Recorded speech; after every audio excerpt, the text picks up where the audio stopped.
সমস্যা না। ভাইরে ভাই, মানুষ এক শাকিব খান, তারে নিয়ে এত কারাকারি, আমাদের কদুমাসি আর টুবলির ভিতরে কারাকারির কোনো শেষ নাই। কি যে কারাকারি করে, জামাই তো একটা না, তোরা ভাগ কইরা খা। কি অবস্থা! কদুমাসি যদি কোনো রকম তার ছেলের সাথে তার বাপের একটা ছবি পোস্ট করতে পারে, ওদিকে টুবলিও ফালমাইরা ওঠে, টুবলিও একটা ছবি পোস্ট করে দেয়। ভাই, তোকে দুইজনেরই পোলা হয়েছে, পুত্তুর জন্ম দিছস, শাকিব খানের একটু নিলিবিলি থাকতে দে। তোর সাথে তো ডিভোর্স হয়ে গেছে, পাবলিকের বোঝানোর তো কিছু নাই যে আমার কাছেও শাকিব খান আসে, আমার কাছেও শাকিব খান আসে। মানে দুজনেই বুঝাইতে চায় যে দুজনের কাছে শাকিব খান আসে। মানে ওরা বুঝাইতে যায় যে কদুমাসি বুঝাইতে যায় যে শাকিব খান ওরে ভালোবাসে, আর টুবলি বুঝাইতে যায় যে টুবলির পোকা শাকিব খান। মানে কি একটা অবস্থা! মানে এদের জন্য ভাই অনলাইনে ঢোকাই যায় না।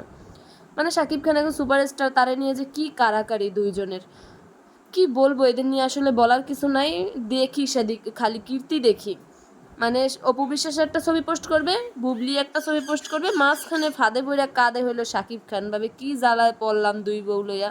বোঝো ঠেলা সামলাও, দুই জায়গায় পোলা জন্ম দিছে, এখন ঠেলা সামলাবা না, এটা কি হয়? ঠেলার নাম বাবাজি।